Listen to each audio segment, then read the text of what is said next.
প্রিয় দেশবাসী, সবাইকে বাংলা নববর্ষ 1432-এর শুভেচ্ছা জানাচ্ছি। শুভ নববর্ষ। পহেলা বৈশাখ আমাদের প্রাণের উৎসব, বাঙালির সার্বজনীন উৎসব। পুরো পৃথিবীতে যেখানে যেখানে বাঙালিরা আছেন, আজ আমাদের সবার আনন্দের দিন, বর্ষবরণের দিন। বাংলা সাল গণনা শুরু হয়েছিল কৃষিকাজের সুবিধার জন্য, ফসলি সন হিসেবে। এখনও এদেশের কৃষকরা বাংলা তারিখের হিসেবেই বীজ বোনেন, ফসল তোলেন। বাংলা নববর্ষের এক অবিচ্ছেদ্য অংশ হালখাতা। এখনকার আধুনিক সময়েও এখনও এই হালখাতার ঐতিহ্যকে ধরে রেখেছেন বাংলাদেশের হাটে বাজারে, শহরে বন্দরে।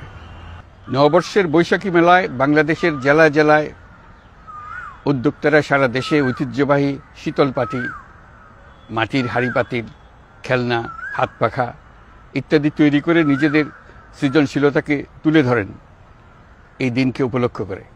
বাংলাদেশের সংস্কৃতি ও ঐতিহ্য রক্ষায় এবং একে এগিয়ে নিয়ে যেতে আমাদের সবাইকে সক্রিয় ভূমিকা রাখার জন্য অনুরোধ জানাচ্ছি।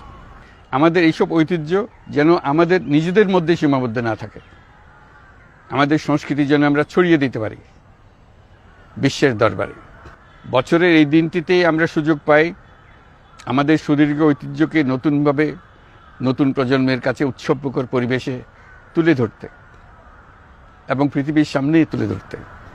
পাহাড় ও সমতলের বিভিন্ন জাতিগোষ্ঠীও চৈত্র সংক্রান্তি ও নববর্ষে এবার বড় পরিসরে উৎসব উদযাপন করছে। পহেলা বৈশাখ সম্প্রীতির দিন, মহামিলনের দিন, আজ সবাইকে আপন করে নেওয়ার দিন।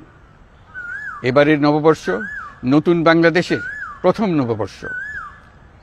আসুন আমরা বিগত বছরগুলোর গ্লানি, দুঃখ, বেদনা, অসুন্দর ও অশুভকে ভুলে গিয়ে নতুন প্রত্যয়ে, নতুন উদ্যমে সামনের দিকে এগিয়ে চলুন নতুন বাংলাদেশ গড়ে তুলি। 24-এর গণ অভ্যুত্থান আমাদের সামনে বৈষম্যহীন বাংলাদেশ গড়ে তোলার সুযোগ এনে দিয়েছে। এই সুযোগ যেন আমরা না হারাই। বৈষম্যহীন বাংলাদেশ গড়াই হোক এবছর নববর্ষের আমাদের অঙ্গীকার। আমি নববর্ষের সকল আয়োজন ও উদ্যোগের সাফল্য কামনা করছি।